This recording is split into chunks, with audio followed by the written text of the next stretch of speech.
So now you have no friends and you wander through the night.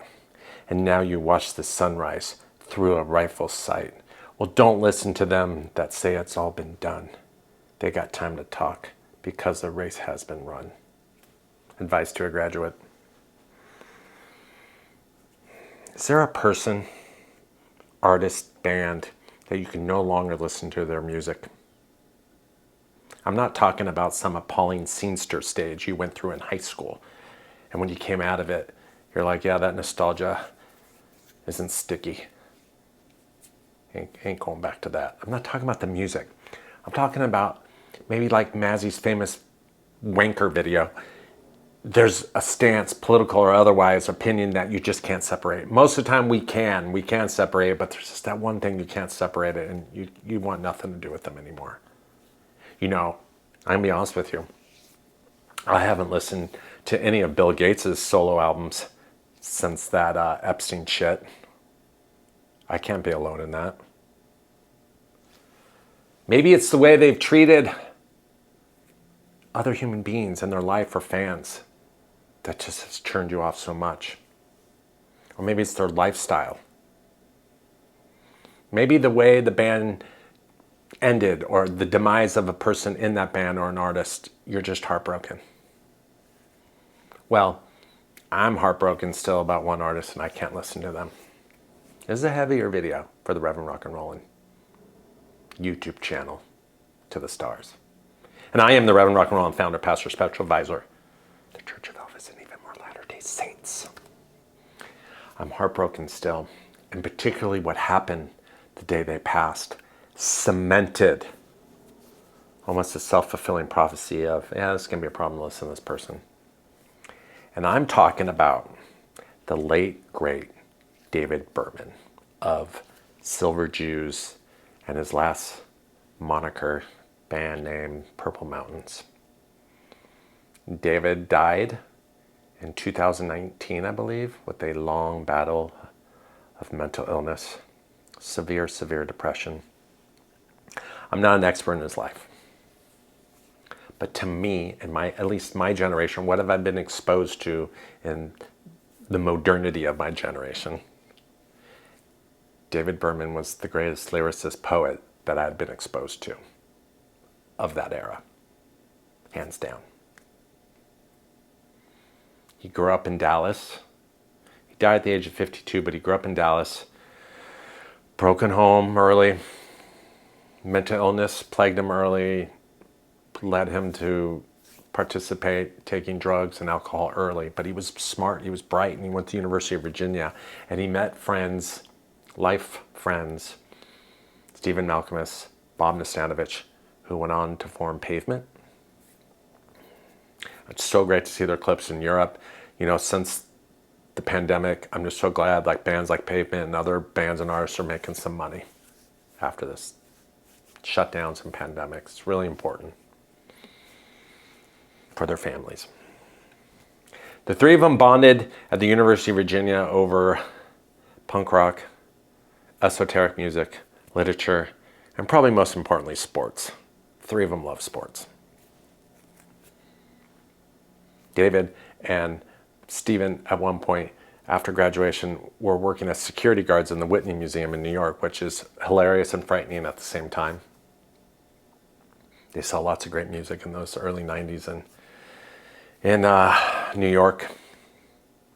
And Bob and Stephen helped David with a vehicle for his incredible lyrics and poetry in a group called Silver Jews. David was a secular Jew at the time, and Silver Jews is a play on words with the Silver Beatles.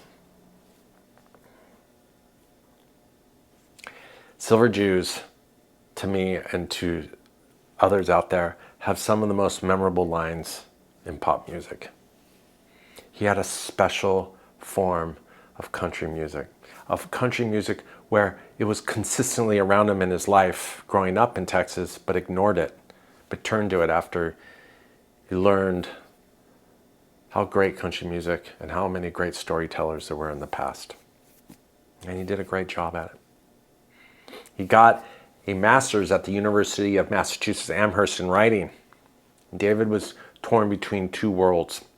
The academic world, as he said, men who toil with words for a living, and then not really feeling like he had a place as a touring musician, artist, and that early latch on to Pavement that he didn't feel like he could break away from.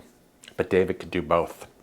But it was his struggles, his mental illness, that made it difficult to resolve one, the other, or to make them both happen. And I wish he could have. I really do. In 1999, David released his only book of poetry from an independent publishing group called Actual Air. That's the King and Queen building on the border of Atlanta, Sandy Springs, Dunwoody. I can never make it out. But they're pretty cool buildings. They kind of look like something from Dallas, to be honest with you. This sold an indie book of poetry in 1999 from a no-name poet at that point. Sold 20,000 fucking copies and got glowing reviews.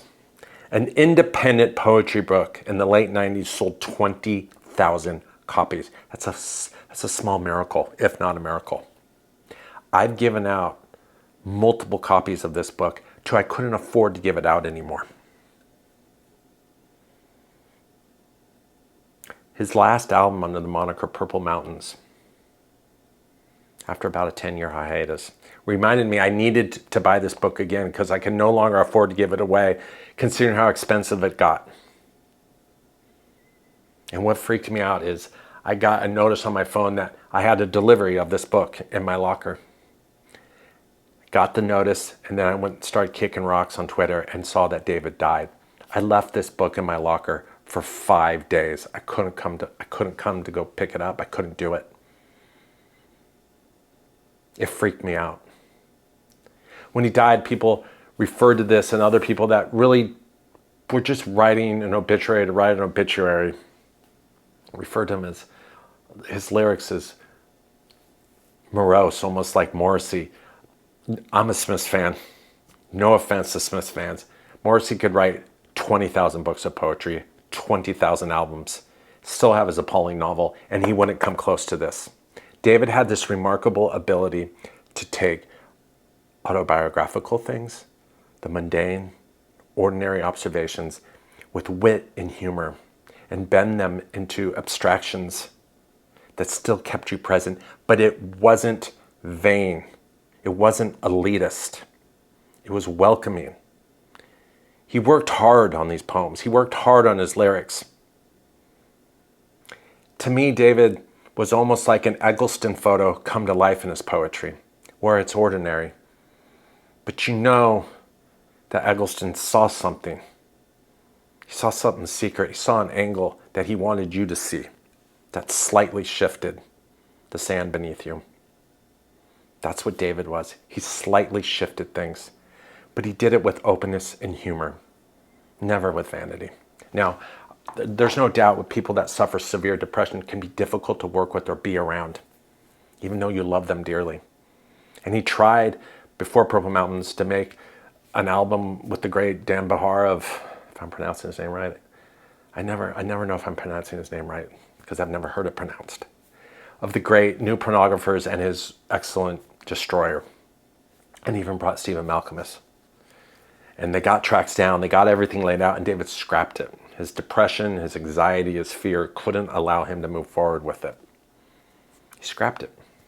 And then later, The Woods, a group out of Brooklyn, incredible kind of folky psych group, great musicians, helped him, I think some other people too, helped him finish Purple Mountains. And when you heard the first two singles, they were heavy. They were good. There was almost a guilt on how good they were, but they were even darker than normal. And that triggered me to go back and get that book, which again, at the time, even before his death, at times, even second, third presses were selling for twice, 3, 4 times as much as when they first came out. If you're not familiar with the Silver Jews, or his book of poetry, or his writing, go check it out. It's hard for me right now because he felt like a friend. I didn't know him, I didn't want to know him, but I was pulling for him. I knew his struggles. I've never seen a person look so different from year after year after year. His struggle was observable at times. But mostly, I just fucking miss him. I just miss him. He used the word Schadenfreude, the German word Schadenfreude, which means to take pleasure in other people's misfortunes. He used that word in a song, it was just amazing. Anyways, that's all I got. I just miss him. Take care.